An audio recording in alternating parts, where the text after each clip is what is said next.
Welcome back into another episode of the Believe in Georgia Tech podcast. We are your co-hosts. That's RJ Schafer. I'm Jackson Caudell, coming to you Tuesday, November 25th. I know it's a little earlier than usual, but as you all know, Thursday's Thanksgiving. We're going to be spending it with our families, eating a lot of food, watching some football. And then, of course, we've got a game to preview on Friday, which I will be at. I will be at the Benz on Friday afternoon. But before we get into that, RJ, how you doing? Feeling great, man. This is a big week for Georgia Tech athletics in general, big week for Georgia Tech football. Excited to go talk about it. Yeah, I mean, we talked, they're obviously a big letdown this past Saturday, but like we're going to get into, like, there's still a lot to play for. I will argue that to the end. I'm not a playoff end all be all. Like, it's disappointing. I understand that, but like there's still a lot to play for. And we're going to get into it. Before we do though, obviously if you guys are watching this, haven't subscribed, we would love it if you would like the video, follow us wherever you get your podcasts. Comment, tell us, what we can do better about the show. That we're wrapping up our third season covering Georgia Tech. Obviously, I've been doing it for 4 years over at Georgia Tech on SI. It's been quite a journey. Since I started covering them, it's kind of when things just started shifting. But it's me and RJ have been doing this the entire Brent Key tenure. So would love it if you guys would hop on the ride with us and just follow along. And we got a lot of other stuff to begin to. Basketball 5-1. We'll see. I mean, it's a little bit of a weird 5-1, but we're just going to focus on Georgia today. And there'll be a lot more basketball talk here in the future, we promise. But this is just going to focus on Georgia Tech and Georgia. So before we get into clean old-fashioned hate, we have to talk about ACC championship scenarios because I didn't have them on hand with me. Like, it was Saturday night. I was more focused on trying to recap the game for you guys and talk about that.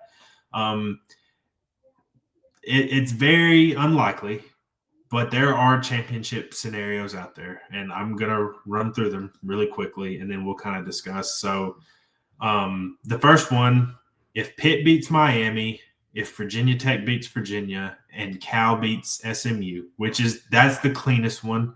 If all those three results happen, Georgia Tech would play Pitt in Charlotte next weekend and get a rematch for a playoff spot, I'm pretty sure.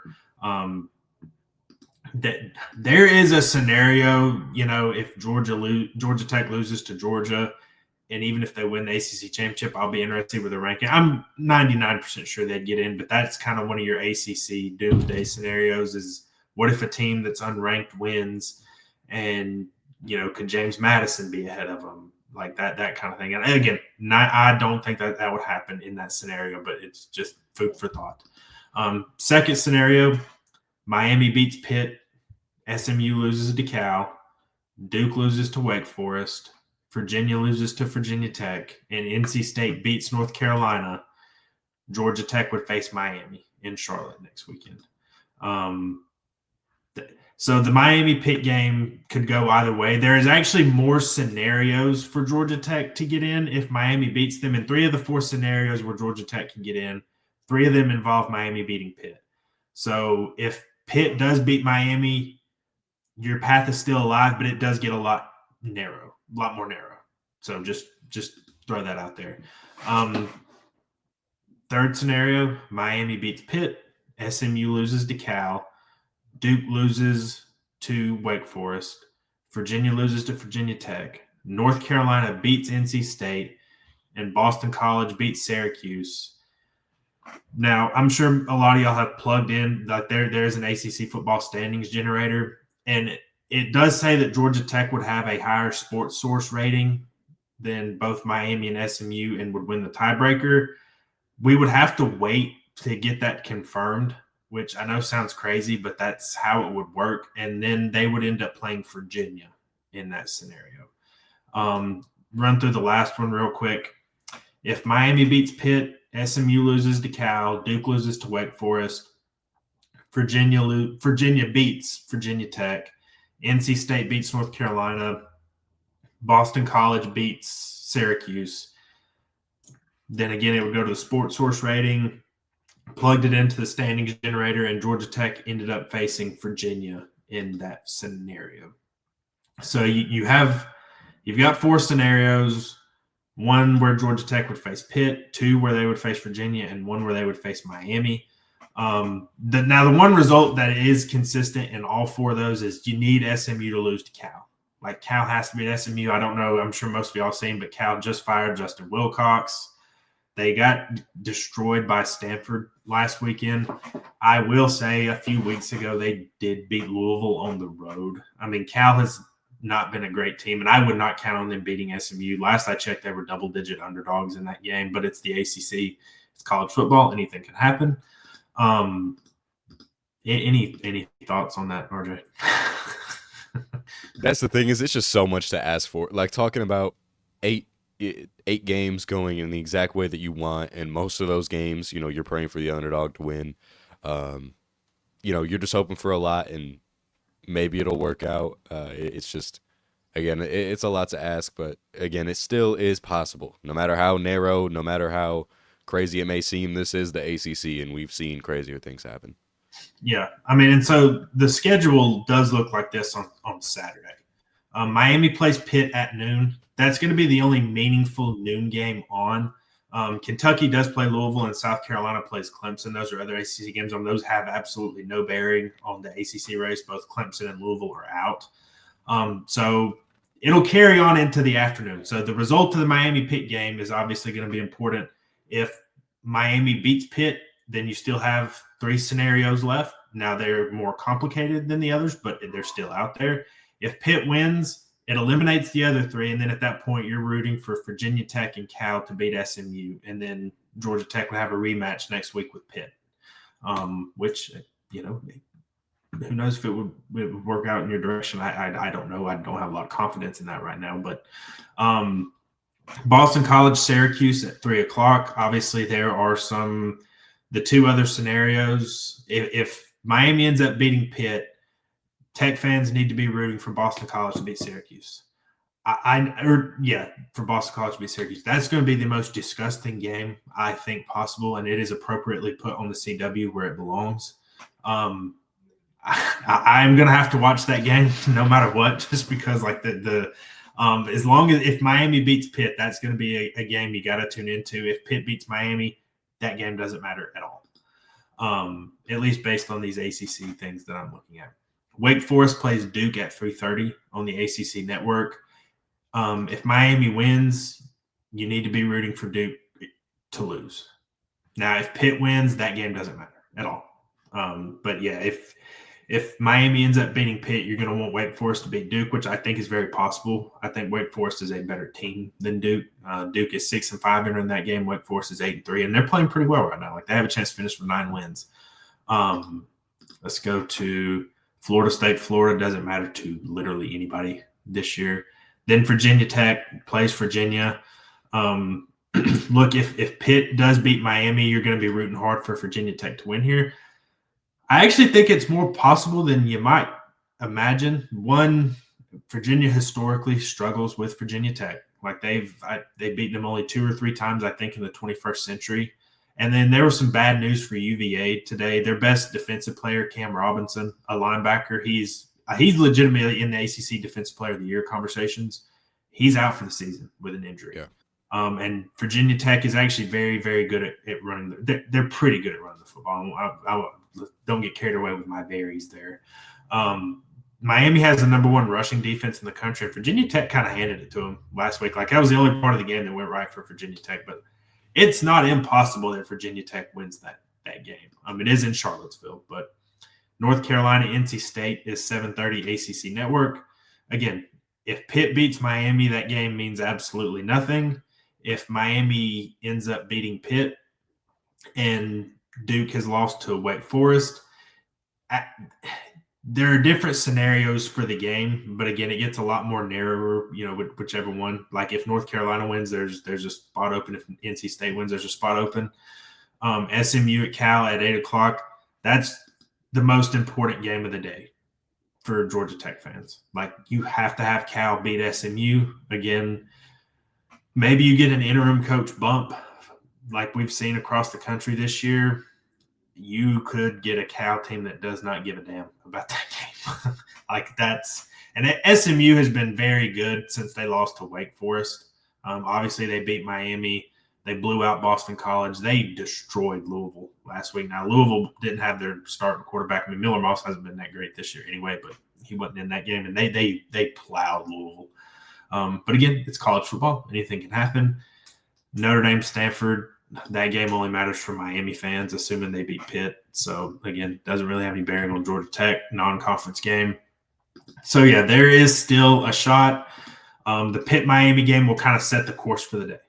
So if Miami beats Pitt, you have 3 scenarios that are open. If Pitt beats Miami, you have the simplest scenario open, but it's also the only one open. And then you would be rooting for Virginia Tech and Cal at night. So, I mean, it's a very long shot. It's a shot.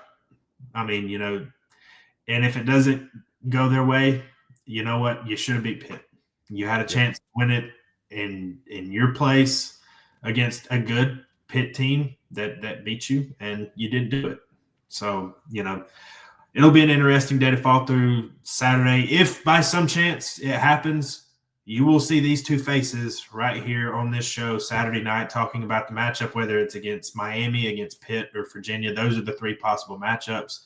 And then, hey, you're getting ready for a chance to go get in the college football playoff. So, any other thoughts on the ACC race? Not really. Just if you're a fan, I think you're gonna want to have to vote for the simplest one. Having Pitt beat Miami in the early cycle, I think that's by far the most probable play. Georgia Tech gets into the playoff, but still, it's a long shot. You should have beat Pitt. You should have got in yourself, but now we're in this position. You got no option to root for, these other ACC teams. Yep, and there is one simple ACC scenario this week. I mean, everybody's talking about these chaos scenarios. If Virginia beats Virginia Tech and SMU beats Cal, that's your ACC championship game, in which I would pick SMU to win that game and then go to the playoff. So, any other thoughts on the ACC race before we get into the game? Nope. All righty. A lot of us have been waiting for the rematch of this game. I know it's lost a little bit of luster since last Saturday. I've felt it too. Look, I think this game still means something. I know from a big, if you really zoom out and look at the game, Georgia, if they lose this, they're still in the playoff. They could still get in the SEC championship game. I think it's if either A&M or Alabama loses this weekend, and both of them are in tight games on the road with tight spreads. I mean, I think A&M's like a 2-point favorite at Texas, and then Alabama's like a 5-point favorite at Auburn. If either of those teams loses, Georgia would go to Atlanta, and then they would have a chance to get an automatic bid.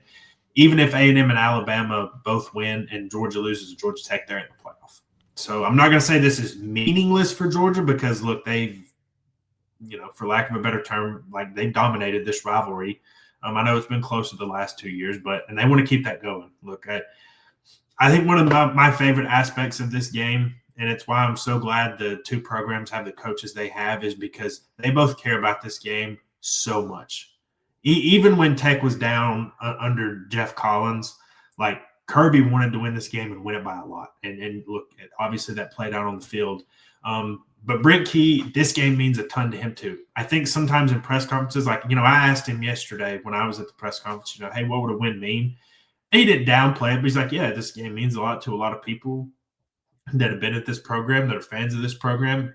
It means the most to the players that are currently on this program. He did mention, that, he was talking about kind of the differences between, he won this game multiple times when he was a player here at Georgia Tech. He was talking about, some of the differences between playing in the game and coaching in the game. And then he got into, hey, this game hits different. This is a different game. And he doesn't run from that. I think he downplays it slightly because I think you can tell. So, so y'all didn't have to. I did go back and, just for, research purposes, watch the last 2 years of the game.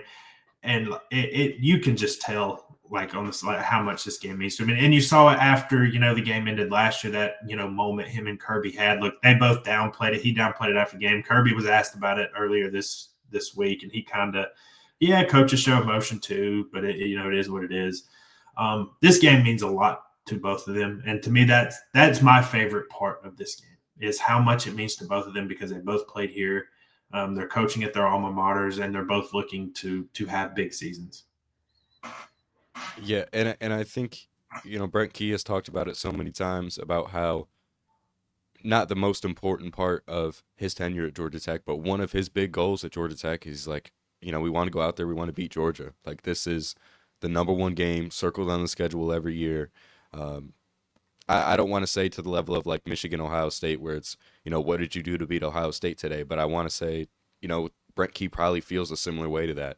Throughout the season, they're prepping, how can we do this? How can we, prepare to beat Georgia? How can we do all of these things? No game will mean more to a Brent Key coach team than the Georgia game, and I think he's going to make sure of that. And I think it is refreshing for fans to know that because you're never out of a game. Like last year we talked about it, Georgia Tech was obviously pretty big underdog, pretty big betting underdog. That game ended how it did, but you were absolutely in that game, one of the most thrilling games ever in college football history, regardless of the spread. And I think Georgia Tech, for any year they play Georgia under any Brent Key coach team, it's going to be close and it's going to be competitive. Yeah, absolutely, and that's the thing. So I guess just kind of go back in time just a little bit. So Brent Key has coached in this game 3 times as the head coach, twice as the full-time head coach. The first one was an interim, and all 3 have been close in some way. Like I remember being my first year covering the program was 2022, and I remember being at that game. Obviously, that was the year Georgia they beat TCU in the national championship game. I honestly, from what I remember, I think the spread of that game. Let me see if I can go back and look, maybe. But like, I feel like the spread of that game was like damn near 30 points. Like it was pretty crazy. And look, nobody gave Georgia Tech like a chance in the world to win that game. Yeah, I can't look at old spreads, but it was a more interesting game than like even I imagined. So. And that's so a super weird stat of this since Key's coached in this series. Georgia Tech has scored first in every game.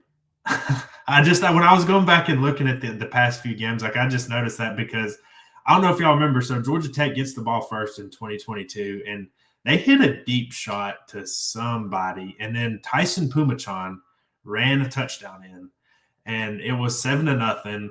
It was actually 7-3 Georgia Tech after the first quarter. Like that's a trivia question you can ask your kids in like 15 years is, hey, Georgia won the national title in 2022, but they were down in the first quarter to Georgia Tech. They needed to win that game to get to a bowl game. They were coming off that big upset against North Carolina. And like that's another thing was Georgia Tech has come off. This is the first time since 2021 where they were coming off a loss in the game. So back in 2022, when they faced Georgia, like I was just saying, they pulled that big upset of North Carolina on the road with Zach Gibson. Everybody here remembers that game. 2023, they were 5-5. They beat Syracuse to clinch their first bowl game since 2018. Last year, obviously, that you had the Aaron Philo NC State Thursday night game. You had some extra time to prep for that one too. Like that's also like an interesting wrinkle here. So in the 3 previous matchups, Georgia Tech has come off a victory. One of the interesting things for me that's not necessarily like stats or statistics or anything like that. What's the mindset? And it seems like it should be an easy answer. Like you better be amped up to play in this game. Tech has not won this game since 2016. Last year should be all the motivation you need to go out and win this game. And like that makes a ton of sense to me. But also, like last week was arguably the biggest game. I mean, I said it, I wrote about it, like last week was the biggest game for this program in, over a decade at least. And it couldn't have gone worse. I mean, you were down 28-0. Small credit to him for battling back. He had it 28-14. We're about to cut it to one score game when Haynes threw the pick 6. You battled back 35-28 with 5 minutes left. Like you had a chance, and then the defense just did what it's been doing for most of the season and just, gave up big plays and scored a touchdown. So, like, what's the mindset knowing that the chances you make the ACC championship game are really minuscule? And even if you win this game, you're not getting an at-large bid. Like that's like Georgia Tech. They may not be. This is coming. We're taping this before the playoff rankings release. I think they'll be ranked, but there's a chance they're not, just because of the way they've been playing lately and just the lack of signature wins. I mean, they have it. It is what it is. I think they'll end up something like the AP poll where they're like 23rd. I think it'll probably be something like that. Like they're the back end of the top 25s are just it's not great, and you had some teams lose this past weekend, so we'll see there. But yeah, I don't. Even if you beat Georgia, you're not all of a sudden going to vault into the top 10 just because. Okay, then it's like, what else did you do? And then you haven't been playing great anyway. So to me, what the mindset is and how much fire they come out with, because the past couple of years it's been okay. We've overachieved with Key, and whatever we do in this game is gravy. Because you go back to 2023, and it was like, okay, Georgia was going for a three-peat. They, I guess what am I trying to say here? Everybody, the Georgia was like a 20-something point favorite, like they've been in many of the past few years. And it's like, all right, just show up, compete, and hey, this is first year under Brent Key. Even last year, you improved. Like you were 7-4. You were a pretty good team. I think they were like 17.5-point underdogs in that game last year. And it was 17-0 at halftime. It could have been worse. You had a failed fourth down conversion and an Aiden Burke miss. And then, I'm not going to relitigate the whole game last year, but you played really well. Now, yes, this is the shortest spread. It's been a while. I saw it creeped up to 13.5 today over at FanDuel. But I don't know if you have any thoughts or if you've thought something similar about kind of the mindset of this team going into the week. And I think it's going to be hard because you talk about last year, Georgia Tech was already a 7-win team at that time, which I know in comparison, like the record is a lot worse or a lot better this year than it was last year. But they were coming off a thrilling win against NC State, Aaron Philo, that last second drive. And then the game before that was the win against the top 5 Miami team. And that team was in probably a lot better head state than, this Georgia Tech team would be at this point because, 3 consecutive games, you've probably played your 3 worst games of the season. It just feels like you're at very opposite ends of the poll.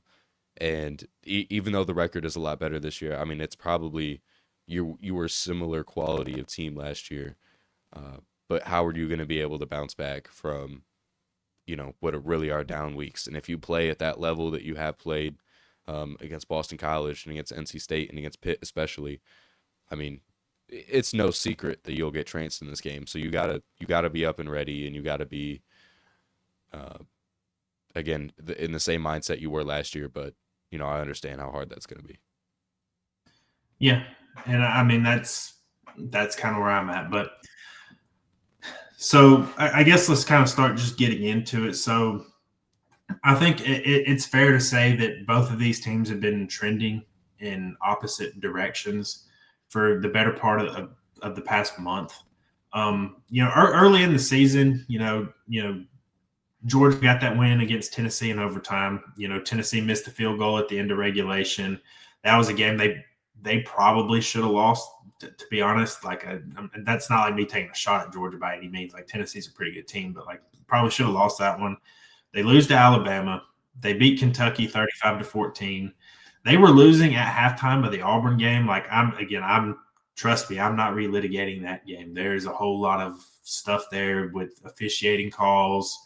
Auburn just completely just no showing in the second half of the game, especially on offense. They won that game 20-10. They won a shootout with Ole Miss 43-35. That was a really entertaining game in Athens. They were down for portions of that Florida game. They had to come up with a stop. There was a officiating call at the end of that game over whether I forget who it was, but whether a Florida receiver caught the ball or didn't.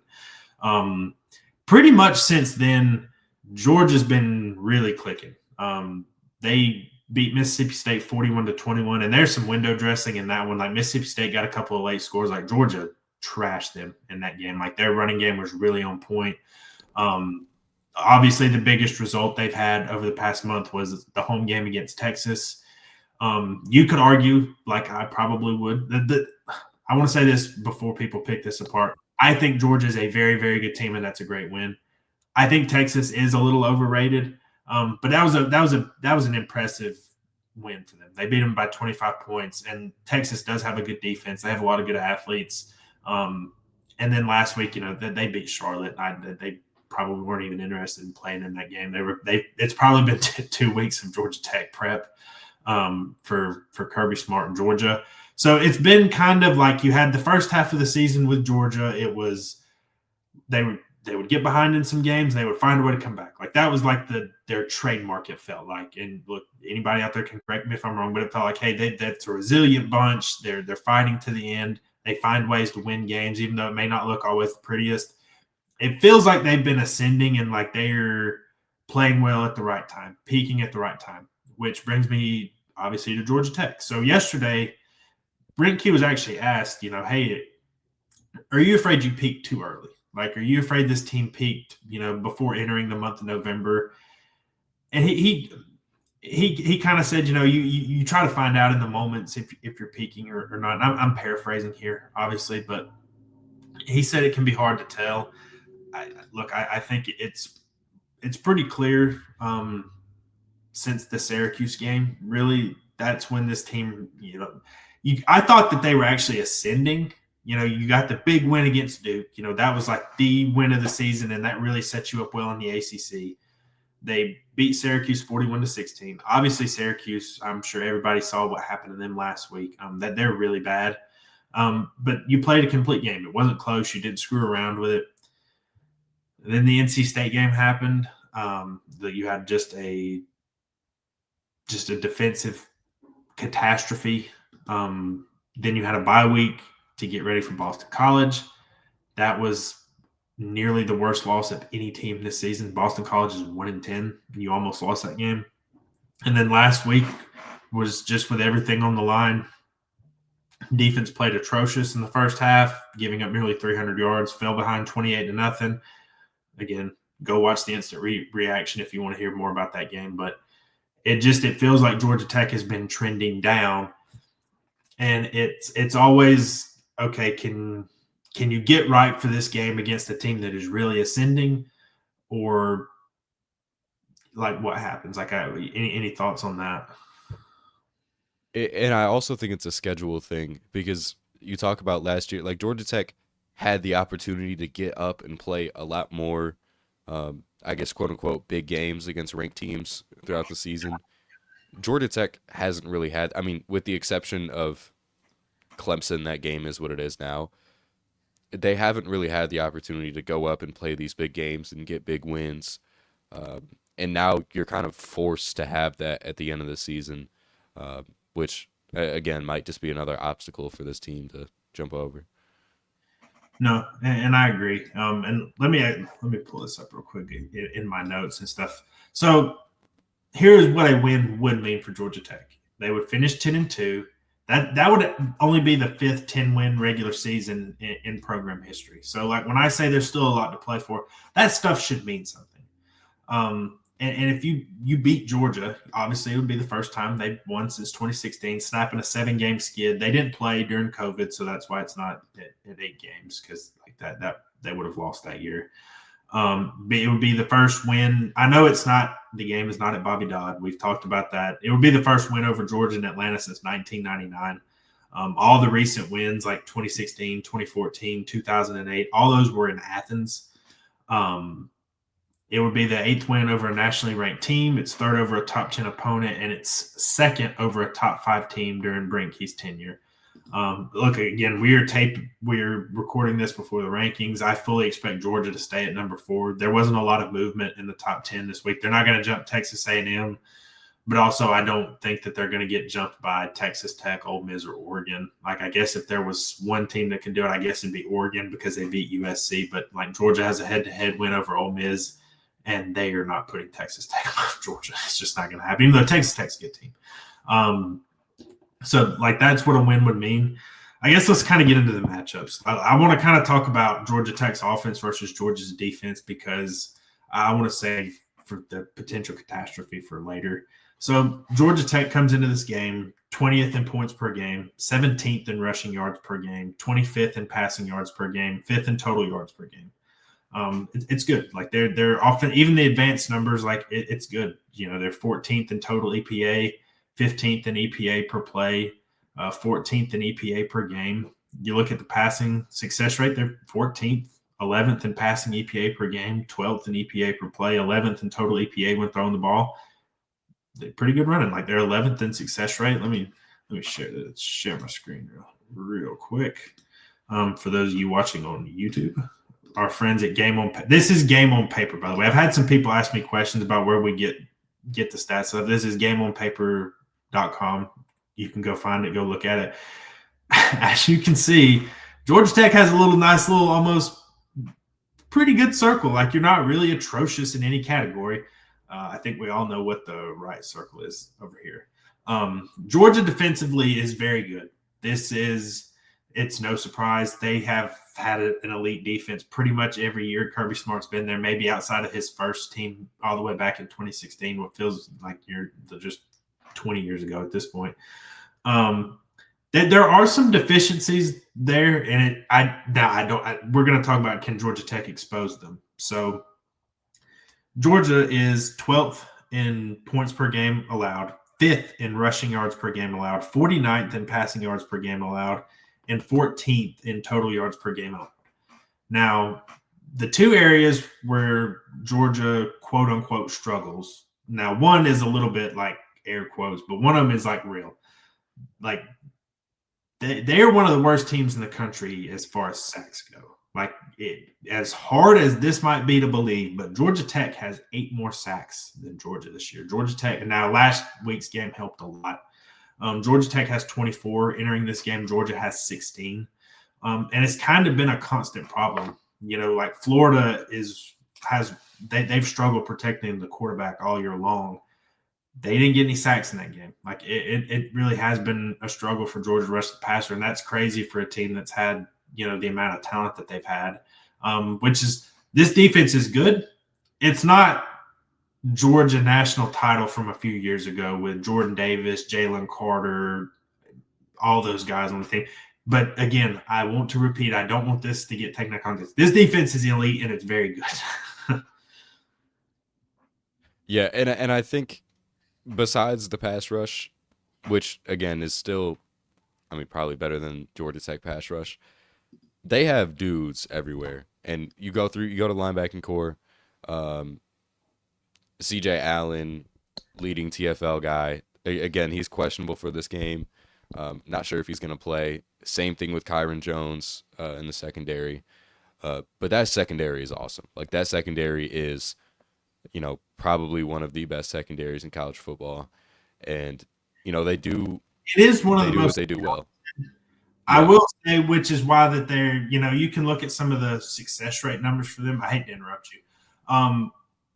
So against the pass, so Georgia is 78th in total EPA against the pass. They're 78th in EPA per play, 79th in EPA per game. They're 42nd in passing success rate allowed, which is pretty solid. Again, it's way better than Georgia Tech's. There have been times this year, like you can really get, especially the Tennessee and Alabama games, you can attack them and they do give up some big plays.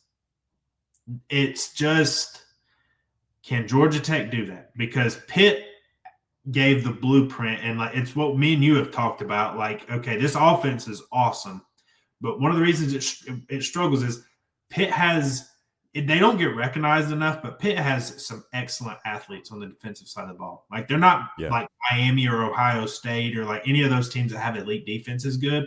They have a ton of good athletes that they were able to keep Haynes King in the pocket. They could spy on him when they want to and do all that kind of stuff. And like Pat Narduzzi said, we're going to stop the run. If Haynes King can drop back 40 times and beat us through the air, then so be it. And it didn't happen. What on earth do you think Kirby Smart is going to do this week? It's going to be something similar. And, you know, Captain Obvious here, but Georgia has far better athletes than Pitt to be able to slow down this rushing attack and then say, all right, Haynes King, can you sit back there and can you make plays through the air? Because that's what they're going to force him to do. And look, Haynes King is one of the greatest Georgia Tech players of all time. I hated to see his final game at Bobby Dodd go like that last week. When he is forced to be a true pocket quarterback, you saw sometimes how it can go. Like he made a ton of mistakes last year that he hasn't made this year. Like he's been fairly mistake free this year, and it's been one of his biggest improvements over the past few years. He has to play better than he did last week. Like there's absolutely no question about that. If that's the Haynes King you get, you can close up shop in this game. And that's the thing sometimes with Haynes is under pressure. I think there's two versions of Haynes King that you can get, and I think you go back to the Georgia game last year, um, where Haynes King did throw the ball a lot in that game, and he was pretty good. He was 26 for 36, two touchdowns, no picks. Um, that's what I think you can get out of Haynes King. But also, we see sometimes the pressure of very big game against Pitt last week, a game that meant a lot in terms of ACC championship, and I don't want to say folded under the pressure, but I mean, you could kind of see the pressure get to him. It didn't have the type of game that he wanted to have, and you kind of just got to hope that we have the Haynes King of Georgia and the Haynes King of all of these other big wins that you talk about in his tenure, and not kind of what we've seen the past couple of weeks. Yeah, and that's also something that I wanted to mention because I think he said it after the NC State game where he talked about he thought maybe the pressure was getting to them a little bit. I think it was after that game, if I'm correct. And I think you could see it a little bit in the Boston College game too. It's like, okay, we can't screw up and lose to a 1-9, 1-10 Boston College team, and it will set up against Pitt. And then last week, obviously, there was a ton of pressure on them. Do we see a looser version of Georgia Tech? Because I know it's like, hey, there is some pressure to win this game. Like it's a big game, it's a rivalry game. But like we talked about earlier, they've come into this where whatever they did against Georgia was almost gravy. Like as long as you don't lose 50-0, I think expectations heading into last year and then the game in 2023, and then I'm not even really including the 2022 game because that was like a patchwork job for Key trying to get coaching a team as an interim head coach against one of the greatest college football teams that we've ever seen in 2022. So like that was tough.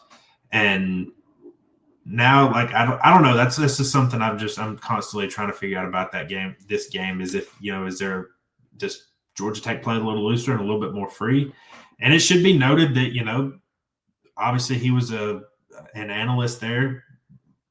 Buster Faulkner has diced up Georgia's defense the past few years. I mean, if I'm remembering correctly, they had like 500 yards in that game last year.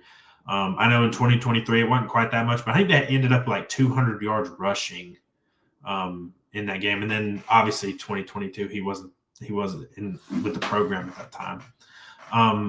But like it should be noted, like Buster's had a fair amount of success against Georgia Tech. To me, against Georgia, to me it comes down to, can Georgia Tech run the ball and can they hit big plays through the air? Like that to me is what it is. Like Georgia can give up some big plays through the air. They're as good as anybody almost at stopping the run. And that if Georgia Tech can't run the ball, like that makes it tough. The past 2 years when Buster's been here, they've been able to run the ball really successfully against Georgia. You got to be able to do it this year too. Yeah, and I think that's a huge thing. We're gonna have to see, Jamal Haynes, Malachi Hosley, they're gonna need to step up, but also Haynes King. Like I would not be shocked if Haynes King runs the ball a million times this game. I mean, there's no, You're getting an empty clip here. yeah, they're gonna send absolutely everything they have um, at this game. Again, a win doesn't mean Georgia Tech is an at-large college football team. But again, there's still scenarios to be into the playoffs. There's still scenarios for this Georgia Tech team to have a really good season, and they're again going to throw everything they have. Um, but I think one of my biggest keys in this game is you have to get out to an early lead, so you don't force Haynes King to make a ton of passes, so you don't have to play from behind against a Georgia defense that has dudes everywhere. Like that linebacking core is legit. I mean, they have probably 6 dudes who are, or I mean, probably 5 guys who are going to be, NFL level players just at the linebacker position, which is ridiculous. So Their get linebacker Haynes King the ball. insane. Like that. Yeah. It might be the best linebacker group in the country. Ohio State probably, but like because Arvell Reese and Styles are just monsters. But like this is top. Like Ohio State and Georgia are your standard in the country for linebacker play this year. Yeah. CJ Allen and Chris Cole and Raylan Wilson and just the infinite amount of guys that they have. But that just means you got to, succeed with the guys that you do have, because Haynes King is also a dude, and Haynes King is also, Yeah. gonna be an NFL level talent. Somebody's gonna want Haynes King, and if you use him to 100% of his ability, like you can see, he can take over games. He took over the Georgia game last year. He could probably do it again this year. All right, so here were his numbers in the game last year: 26 to 36, 303 yards, 2 touchdowns, no interceptions, 24 carries, 110 yards, 3 touchdowns, with a long of 17. So true or false, Haynes King has to have those numbers or better if Georgia Tech has a prayer of winning this game. I think it's yes. I think absolutely. I I don't. think You go ahead. I think this Georgia offense, I don't want to say they're better than last year. I mean, similar level offense that they have this year, and this Georgia Tech defense is just not the same defense they had. You're going to need to score a ton of points, and Haynes King needs to be the guy. Yep, and that's, I can't fathom Georgia Tech being in this ball game if Haynes King does not have a similar type performance as last year. I just can't. And that's it's going to be a fascinating matchup. Look, it was the chess match last year between Buster going against Kirby and Glenn Schumann was awesome. It's been awesome the past couple of years because I know there was a lot of talk in the 2023 game about, they sat Brock Bowers, they sat Ladd McConkey, but just Georgia Tech's offense versus the Georgia defense, like Georgia Tech had a fair amount of success, especially running the ball. Like it's been a tough offense for Georgia to stop over the past couple of years now. Now they've seen it a couple times. I think you can – whenever I watch teams play Georgia, I think some teams try to incorporate some of the QB run and some of the different aspects of that in the game. They don't go full Georgia Tech offense, but I think they try to insert some stuff. So just one of the weird, not weird, but just one of the questions I have is like, all right, has Georgia seen this enough to where they can adjust and they can play it better? Or does Buster Faulkner just continue to outsmart them? I don't know if you've thought about that at all, but And that's my thing, kind of related to what you were saying. Nobody has really been able to run the ball on Georgia, period. Plus, you've seen Georgia Tech over the past couple of years. Plus, Jamal Haynes probably, not playing at the same level as he did last year. Again, Malachi Hosley is a dude, but it gets to a point to where teams are starting to figure out Georgia Tech. I mean, we've seen it sometimes when teams focus on Haynes King, and they kind of dominate that QB run. The Georgia Tech offense doesn't really have a lot. What does that mean for Georgia when, this is a big game of the year? This matters so much to Kirby Smart. I mean, they're gonna do everything to plan against that. How can you stop Georgia? I guess is the question. yeah, and I do think one other talking point is this might be the best running attack and most diverse rushing attack that Georgia has seen. Even with some Yeah. of the more talent, like Georgia Tech is not as talented clearly as Alabama or Texas. Both of those teams are so bad at running the football. Like it's kind of been, I think even the CFP committee chairman, like they make stupid statements all the time. And I think it was last week when they were talking about Notre Dame and Alabama, why Notre Dame was ranked above them. He brought up something about Alabama running the ball, but my point is like it's kind of well known that Alabama can't run the ball, and Texas hasn't been able to run the ball all year. So some of the more talented teams that Georgia's faced, they haven't had a running attack like this. Like some of these other teams just can't run the ball. So I'm very curious.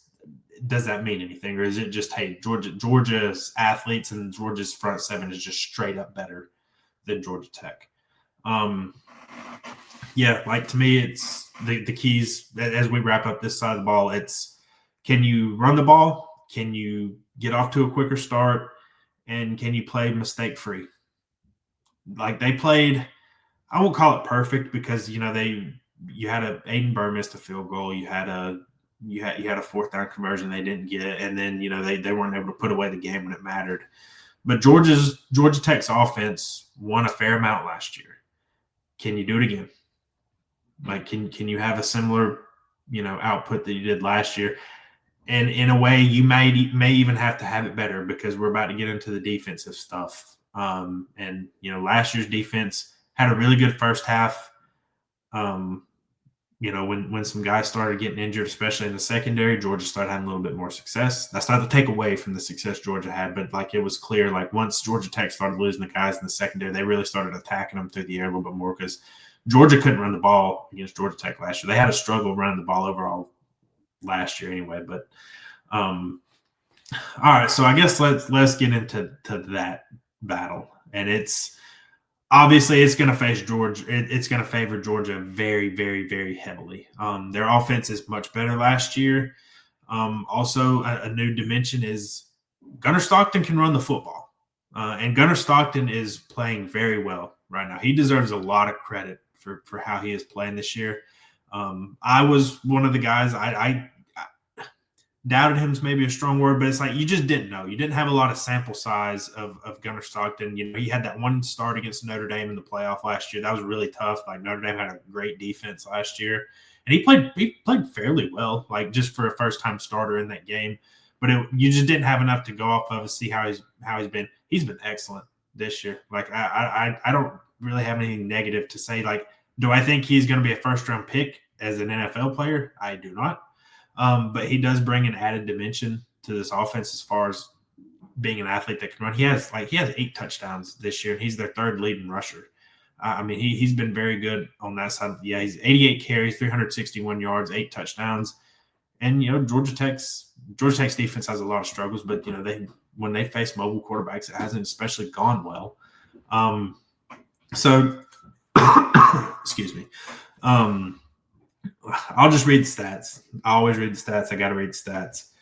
77th points per game allowed, 95th in rushing yards per game allowed, 103rd in passing yards per game allowed, 106th in total yards per game allowed. Georgia, it's pretty good. I don't think they're one of like the 5 best offenses in the country, but they're very good on that side of the ball. 26th in points per game, 29th in rushing yards per game, 57th in passing yards per game, 29th in total yards per game overall. They're really good on that side of the ball. Their offensive line is playing a lot better than it did last year. That was kind of one of the struggles, and you saw it in the Georgia Tech game. Like I know they had a 4th and 1 early in the game, and Zeke Biggers made a big play. But this year it's been a lot better. Look, you can clearly see just overall like 13th in EPA per pass, 52nd in EPA per rush, 13th overall in EPA per play on offense, like I just said. Success rate, they're 7th in passing success rate, 47th in rushing success rate. Like it's very good across the board. Yeah, and I think this is an entirely different offense than the Georgia offense that Georgia Tech got to face last year. And Gunnar Stockton, like you talked about, like he's an absolute gamer. Like when big games happen, Gunnar Stockton is awesome. Like going back to the Ole Miss game, looking at his stat line, 26 for 31, 84% completion rate, 289 yards, 4 touchdowns, plus 59 rushing yards on the ground with a rushing touchdown. I mean, that's being responsible for 5 different touchdowns in one game against a team that was a top 5 team at that point in the season. He's an absolute gamer. Like we talk about Haynes King being so important to this offense. I don't want to say Gunnar Stockton's on that same level, but what they do at Georgia on offense, kind of revolves around him. He's an absolute great passer, and he can run the ball too. Yeah, and then you look at the running backs have like Nate Frazier, sophomore, really good, really really good. 701 yards total this year, 5.4 yards per carry, 5 touchdowns. Chauncey Bowens is really good, 493 yards, 5.2 yards per carry, 6 touchdowns. That's kind of the two-headed monster there, along with Gunner as a running threat. That's going to be tough, and it hasn't really mattered who it's been. I mean, look, both Pitt and NC State were missing their star running backs, two of the best running backs in the ACC, and then they had guys just tear them up. I mean, it's just Georgia Tech's defense can't really do anything. I think the thing I'm wondering in this heading into this game was anything in the second half of last week's game real as defensively? Because okay, like what I mean by that is up until that last Pitt drive where they put the game away and made it 42-28, they didn't score. The only time that Pitt scored in the second half of the game up until that point was the pick six. So do you think Georgia Tech's defense figured anything out, or was it just I don't know? I think a lot of it is just I don't want to say they figured out. I think the defense maybe just uncharacteristic is what they've been, and for a little bit they kind of tapped into what they were before, but I still don't think I don't think that's something that you can take and carry into the next game because again, like this Georgia offense, they probably have some of the best running backs in the country. Nate Frazier's awesome. Chauncey Bowens, look at his highlights when you get a chance. I mean, another dude who can do whatever he wants. The Boston College rushing attack, which again, that offense is abysmal. Turbo Richard averaged 12.8 yards per carry against Georgia Tech.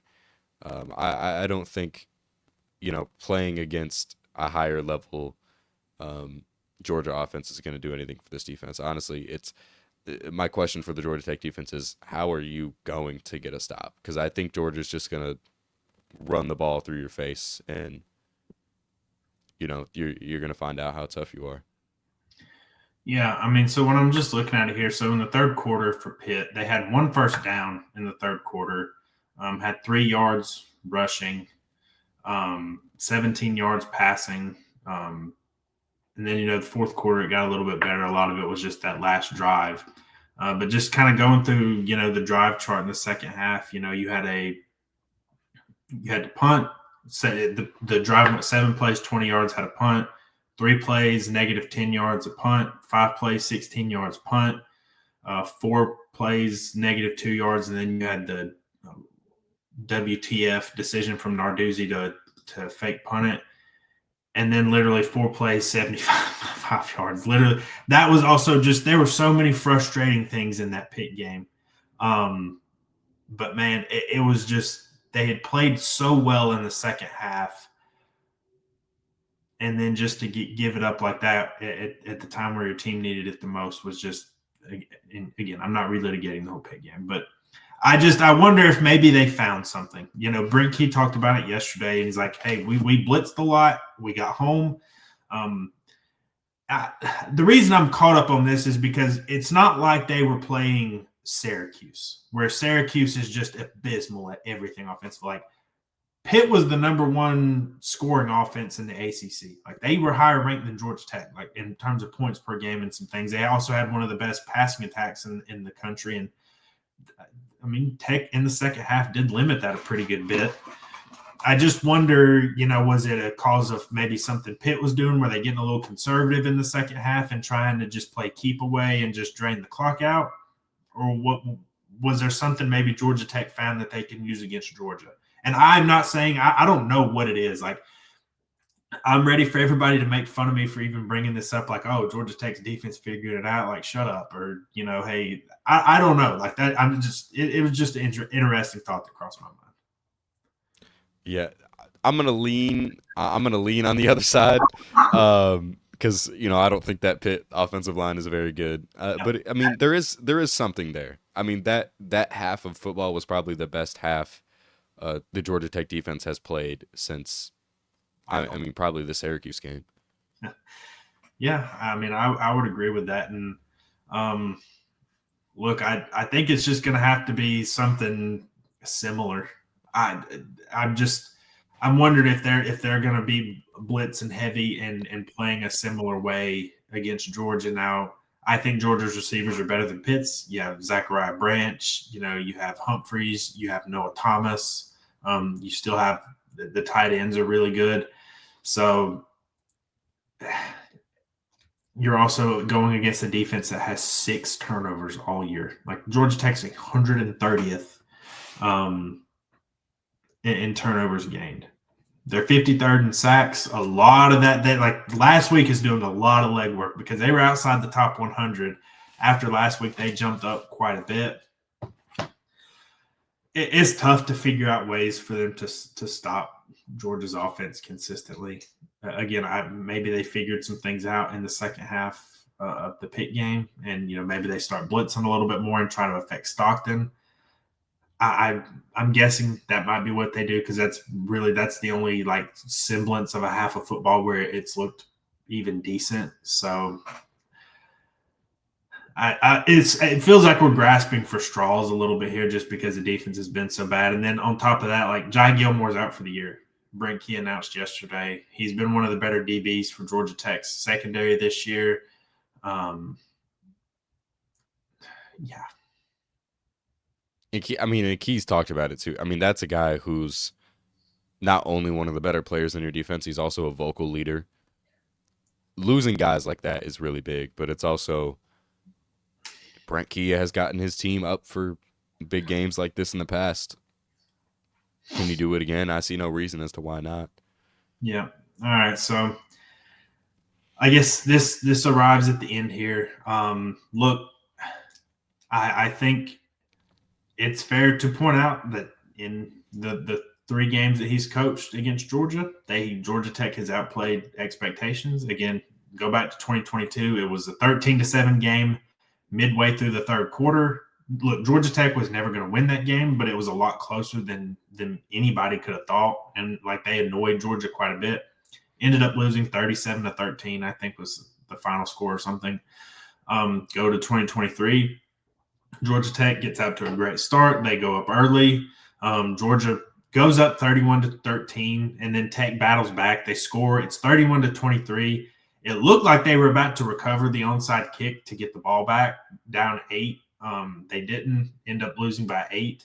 And then like last year, we've referenced that game quite a bit. Georgia Tech had every single opportunity to win that game, and you can talk about referees, you can talk about a lot of different things, but at the same time, Georgia Tech had several chances to make plays to win that game, and they just didn't. Like they didn't make enough plays. I commended them that night for the effort they gave. I've said it since. Like that was just one of the most just incredible games I've ever been to, regardless of result. So, like, my problem is when that's the only talking point you can really bring up as far as why you think this game could be closer, Georgia Tech could win it, that's where it comes up a little bit short with me. I always shoot it straight with you guys. I went a little bit heart over head last week. Like I told y'all, when I was previewing the game with Steven last week, pretty much the whole time I was going to pick Pitt to win. And then I got in my head a little bit, and I was like, Haynes King's not going to lose his last game at Bobby Dodd. And I picked Georgia Tech. I picked Georgia Tech most of this year because I thought they were the better team in a lot of these games. And, it's turned out a couple times they haven't been. I'm just going to be straight with you. I think this game gets ugly. I think Georgia is really clicking right now. I'm not saying Georgia Tech, it's impossible they can win this game because it's a 12.5, 13.5 point spread. Like it's very unlikely, but it's like they've been bigger underdogs, and like it was a similar spread when they beat Miami last year. They've pulled upsets before, and I think there is something to that. Like I think you have to take that into account with this game. Like Brent Key does well. He's played well against Georgia the past few years. He does well in big games.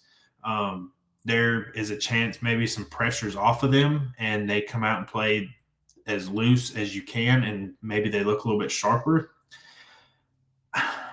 I wonder if there's just going to be a hangover from last week and the fact that it's unlikely they make the ACC title game and their playoff hopes are probably done. And it's so hard to pick against a team that's playing so well and to pick a team that hasn't played well in a month. Like the last good game they played was against Syracuse. The last time they played pretty well against a halfway decent team was Duke. because that's the thing. The Syracuse game, Syracuse is just so bad.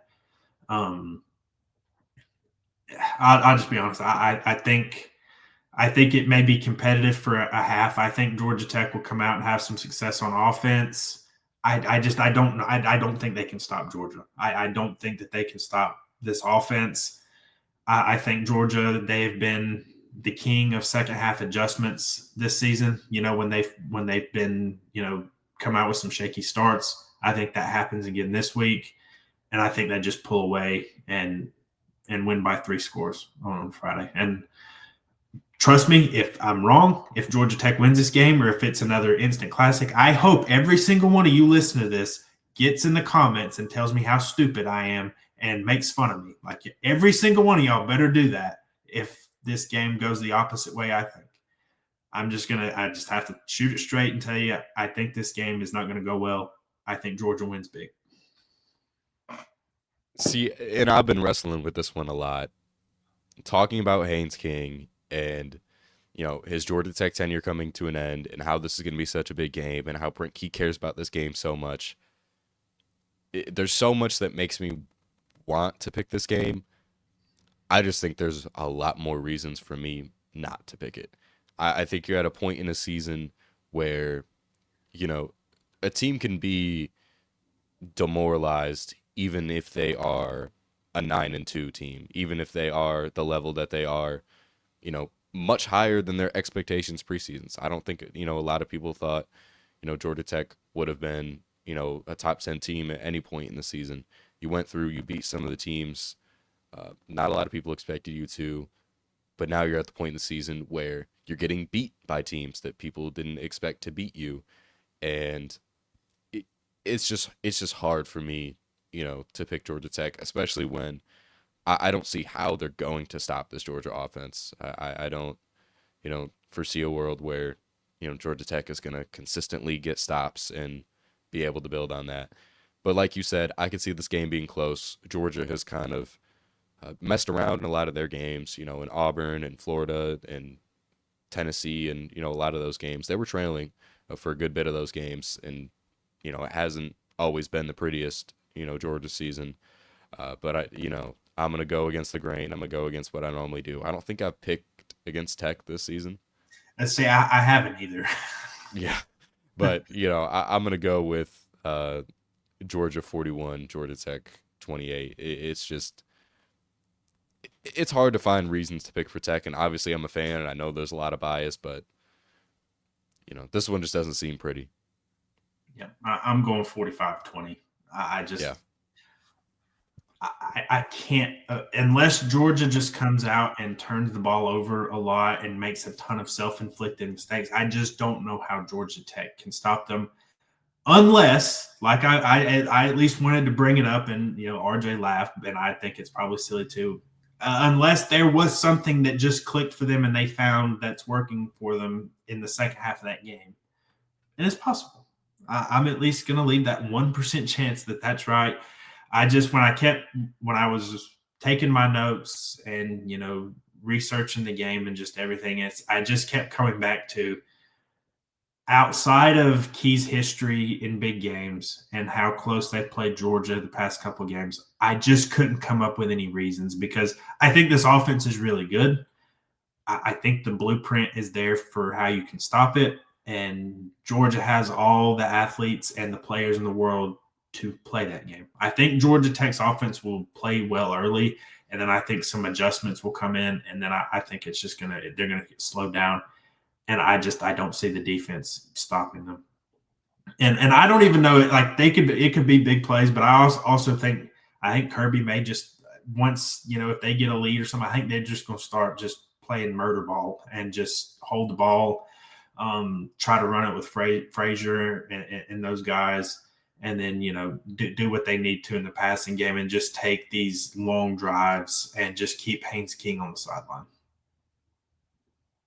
yeah, and I think that has to be the game plan. And the one other thing um, that I was going to mention, another big piece of this, and why Georgia Tech not playing so well, makes me want to pick against them, is for the majority of last season, the 2024 season, you weren't playing for an ACC championship the most of the season. You weren't really playing for a lot. You went out and got bowl eligibility against Miami. That was huge. I mean, that was the big point in the season. Versus now, you've been, a top team in the polls for a while. You've been, a lot of people would say a shoe-in for the ACC championship, or it felt like for most of the season. And now all of that just got ripped away. How do you play when you you know, have something to play for versus, this is just kind of, end of season game. Let's go out, have fun against Georgia, do all that. Can you go back to playing that free again? Again, I think my answer is no, but again, anything is possible. Yeah. It's funny. I was trying to think I think actually the last time I picked against Georgia Tech was actually this game last year. We previewed that game with our buddy Brooks Austin when he came on here. Actually, so it was that game, and then I picked Miami. So generally when we pick against Georgia Tech, either they win in some classic fashion or you have a game like last year. I was going to say like an instant classic, but I think it's not an instant classic for anybody that listens and follows this podcast. So I don't want to insult anyone. But hey, we don't play games on paper. We look at game on paper for the stats, but we don't play games on paper. And so we'll see what happens. I will be there. I will be at the Big Body Benz at Friday afternoon. And we'll see what happens. We'll see what happens. That's kind of all I can say. We're going to break it down regardless. Also, if by some chance that the stars align Saturday, me and RJ we'll be here Saturday night recording and talking about either Georgia Tech playing Pitt, Georgia Tech playing Virginia, or Georgia Tech playing Miami in the ACC championship game. Again, it all kind of starts with that Georgia Tech Miami game, the result of that game, and then you just map out your scenario from there. Again, if Pitt wins that game, you have your most likely scenario, but your only scenario, as I've said. If Miami wins, you have 3 unlikely scenarios, but you can kind of mix and match with those things as well. So, again, it'll just be interesting to track throughout the whole day. If it doesn't happen, you're not going to see us. You probably won't see us till next week when we can kind of maybe just do kind of a review of the season or whatever.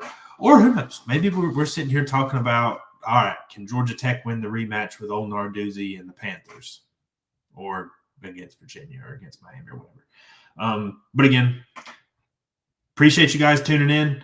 Love the support we get. It's awesome. I know I say that a lot, and I've been saying it for years, but I always just want to reiterate it because it means a ton to us. It's, whenever I get to meet people that watch the show at games, and that's happened quite a bit this year, actually. And it means the world to us as far as the support we get. Appreciate that. If you guys are watching this, haven't subscribed, would love it if you would like the video, hit that notification bell so you know when new content goes live. Follow us wherever you get your podcast, leave us a review. And yeah, we're on this ride together. We'll see what happens Friday, and we will be here to recap it. So thanks for tuning in, and see you then.